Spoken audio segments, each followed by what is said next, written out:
오늘은 창세기 49장 13절에서 28절까지 말씀입니다. 창세기 49장 13절에서 28절까지 말씀을 통해 하나님께서 오늘 우리에게 주시는 말씀을 듣고자 합니다.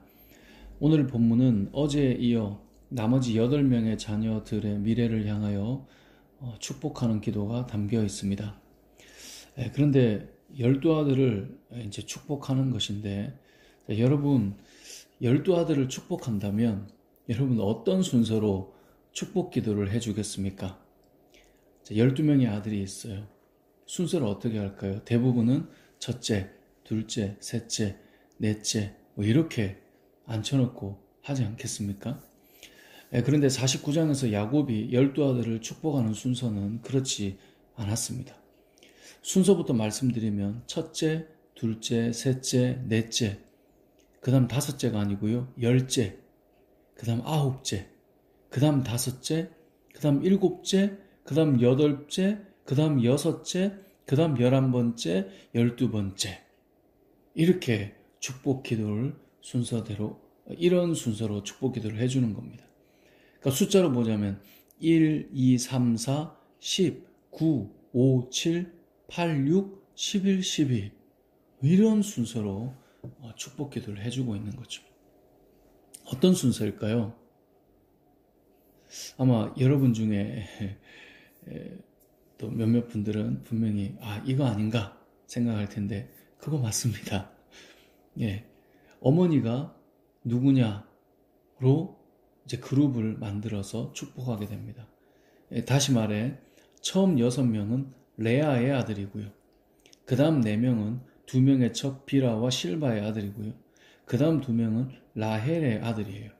그러니까 첫째부터 12째까지 순서대로가 아니라 레아의 아들 6명을 먼저 축복해주고, 그 다음 2명의 첩의 아들 4명을 축복해주고, 그 다음 라헬의 아들 2명을 축복해준다는 거예요. 이것은 무엇을 의미할까요? 그냥 순서대로 쭉 할 수도 있지만 유대인들에게는 어머니가 누구인가 하는 것이 참으로 중요합니다. 어머니로부터 신앙교육을 받고 신앙의 유산을 이어받습니다. 어머니가 누구냐에 따라 그 자녀들의 삶이 많이 달라져요. 이스라엘의 왕들의 이야기에도 어머니들이 등장하죠. 아버지의 뒤를 이어 왕이 되지만 어머니가 누구냐를 항상 기록해 놓고 또 특별한 경우에 기록을 남겨놓죠. 왜 그럴까요? 그 어머니로부터 그 가족의, 그 자녀들의 공동체가 달라지기 때문에 그렇습니다. 야곱의 축복기도 역시 태어난 순서대로 서열대로 하는 것이 아니라 동일한 어머니의 자녀들을 모아서 축복해 주었다라는 것입니다. 그만큼 인생에 신앙의 유산을 물려줄 어머니의 역할이 중요한 것입니다. 꼭 어머니가 아니더라도 신앙 교육이 얼마나 중요한가를 알려주는 메시지입니다.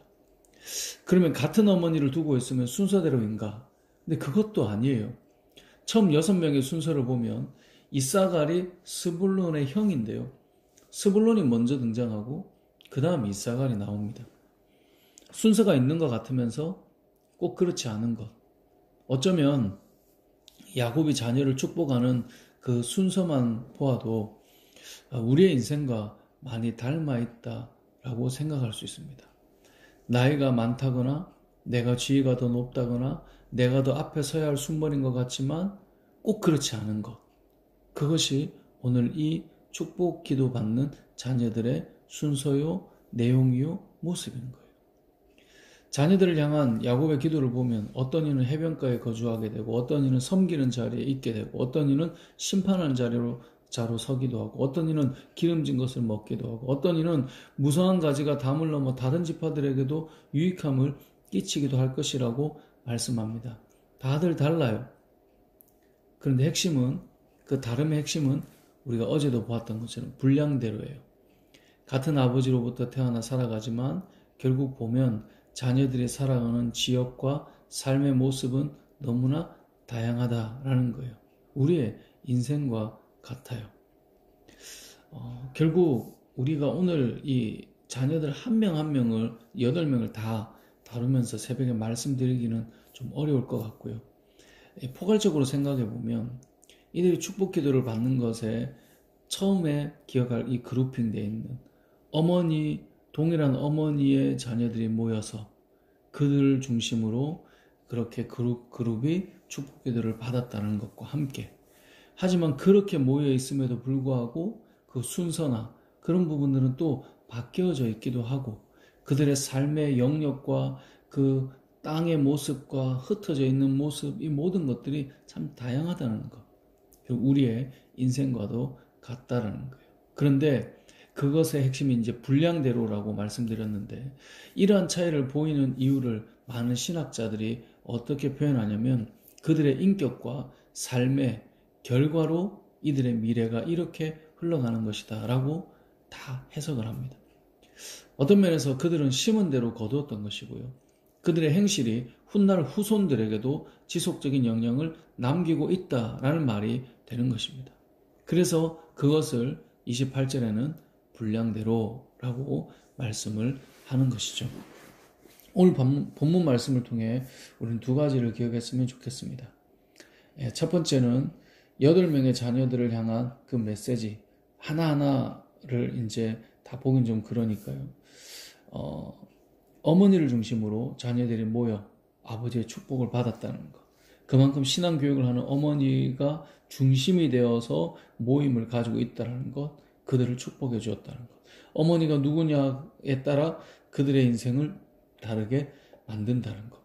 결국 무엇입니까? 신앙으로 교육하는 부모님에 따라 자녀들의 인생이 달라지게 된다. 이것을 우리는 먼저 기억해야 할 것입니다. 다양한 인생을 살게 될 거예요. 이 땅에 수많은 성도들이 다 다양한 인생을 살잖아요. 근데 그 안에 신앙으로 교육하는 부모님이나 스승이나 어떤 동역자나 누군가가 있을 때 그 인생이 달라지는 거예요. 이제 가정으로 좁혀보면, 여러분, 자녀들을 믿음으로 양육하는 것이 어머니의 역할이 너무나 중요하다는 것, 그것을 기억하시고요. 또 한 가지는 우리의 인격과 성품이 결국 우리의 미래와 연결되어 있다는 것을 기억하시기 바랍니다. 우리가 심은 것이 결국은 우리에게, 또 우리의 자녀에게 거둬지게 되는 거예요.